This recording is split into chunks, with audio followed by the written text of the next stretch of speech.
Hello, Urban Rivals fans, and welcome to the 16th edition of UR Talk, where I'll be discussing with Slify. I have no mic, I'm sorry. And also be discussing with Chris. Hey guys. The brand new cards for, basically that have just come out. So anyway, let's go straight into this review, because obviously we're kind of pushed for time. Just very quickly though, I will be putting these into a few parts. Each of the releases will be into like one part or whatever, so stuff like that. I'll put a link in the description which parts will be which and all that stuff. So anyway, okay, let me just rephrase it. Okay, so very quickly, let's go over Gail LD, who came out for the uppers for the legendary release very recently, and Gail for the uppers at 2 stars is a 6/2 with the ability of confidence. -2 opponent's life, minimum 0. So firstly, Slify, what is your initial thoughts on this card? It's an okay card.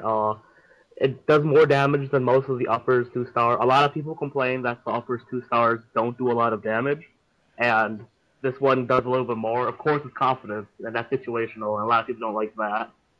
But at the end of the day, it's decent. It's not that great. I would use Wendell, I would use Samantha over it, because they're more solid and they're more reliable. But it's not a terrible card. Okay. And what is your initial thoughts on it, Chris? I think it's okay, but I'd mainly just use it for DT, for the 2-hit KO. Okay, that sounds good. Yeah, I mean, talking about the kind of the DT, really, I mean, Gail LD does have a few good things. Obviously, the potential 6/6 with Fury, and the ability does sound appealing, but do you think, Chris, that, Gail LD will be flooding DTs anytime in the future?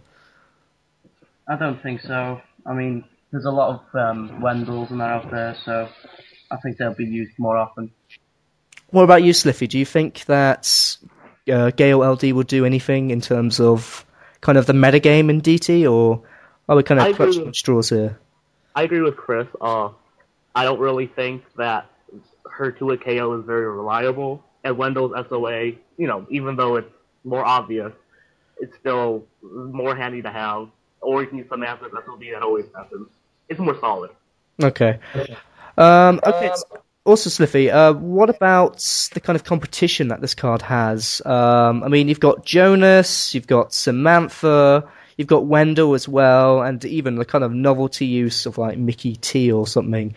Does Gail LD kind of shine in any way in terms of actual, awesomeness, I suppose? Well, first of all, a lot of people I actually know use Mickey T to great success, so I shouldn't be talking.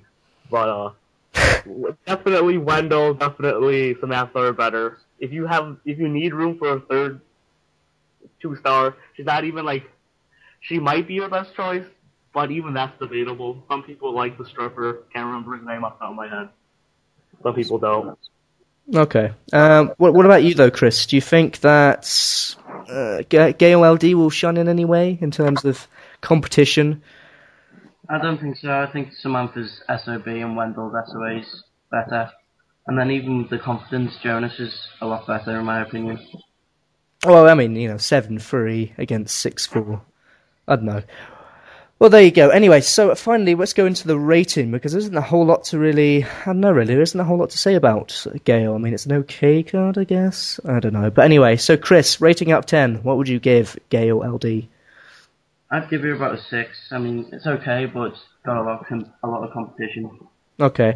And Slify, out of 10, what would you give Gail LD? I think I gave Jonas a 7 out of 10, so I'm going to give her a 7 out of 10. I think they're on the same page. Depending on how you use them, is depending on how your playstyle is. Okay, well, yeah, I would say that Gail is okay. I don't know really. I mean, the thing is, of course, there's a lot of issues with competition and everything, but at the same time, though, I'm still standing strong with Gail, and I think her DT choices are okay, even though they are quite predictable. But it looks good on paper, but then it probably isn't. So. There you go. Anyway, so my rating out of 10 will be something around 6.5, I suppose, to be kind of middle, I suppose. But anyway, that's it for the first part of UR Talk. In the second part, we'll be talking about the releases that were released about 4 weeks ago. So please check out those parts and everything, and I'll see you then.